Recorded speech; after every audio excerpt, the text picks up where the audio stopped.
Minute. Well, let me thank the chairman of the Appropriations Committee, Mr. Rogers, and his staff, and all the staff for the sacrifices and hard work that they've put forward over the last several months in order to get us to this point. You know, for years now, our economy's been stalled and stumbling. In the private sector, jobs are not being created. Something's clogging the engine of our economy. That something is uncertainty. Uncertainty being caused by the actions that are being taken in this town. And one of the prime causes of uncertainty is spending.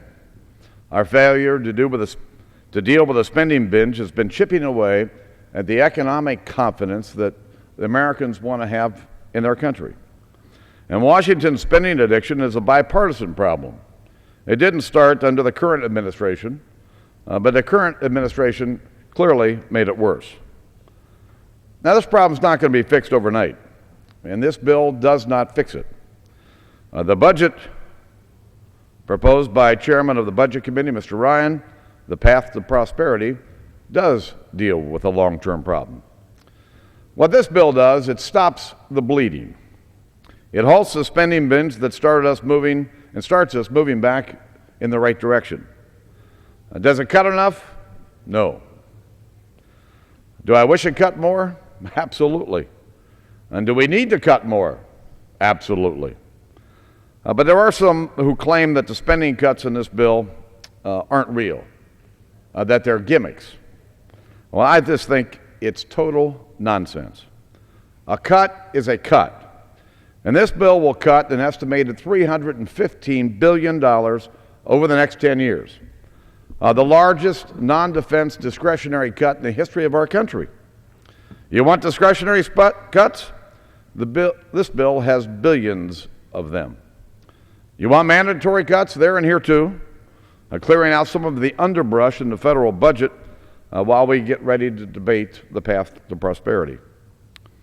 Every dime in this bill that is cut is a dime that Washington will spend if we leave it on the table. And if you vote no on this bill, you're voting to do exactly that, leaving this money on the table to be spent by unelected bureaucrats. There are some who say that the spending cuts in this bill aren't real, that they're already scheduled. Well, let me show you what was already scheduled. This chart is based on a chart produced last week by an economist at Stanford University, John Taylor.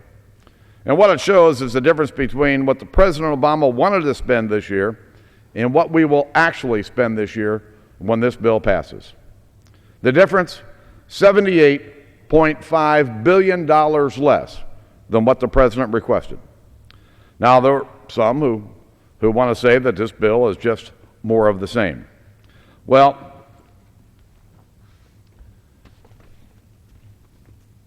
if you believe that it's more of the same, this chart will show you the direction of federal spending over the last couple of years on that 1/3 of the budget that we call discretionary spending that we fight over all year.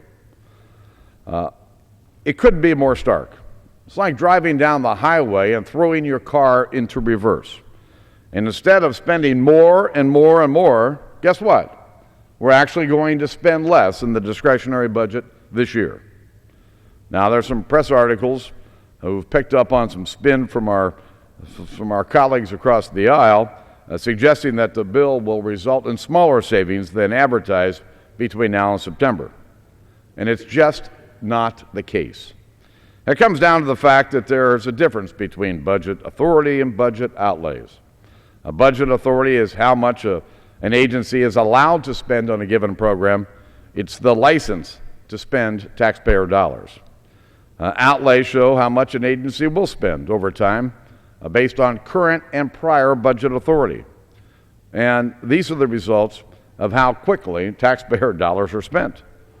The final agreement cuts nearly $40 billion in budget authority, taking away the license to spend the money, which will result in deficit savings of an estimated $315 billion over the next decade. And when we pass this bill, Washington will spend $315 billion less than it's currently on track to spend over the next 10 years. and it is just that simple. The path to prosperity is the plan that will take us where we truly need to go. This bill doesn't do that, but this bill starts us moving in the right direction.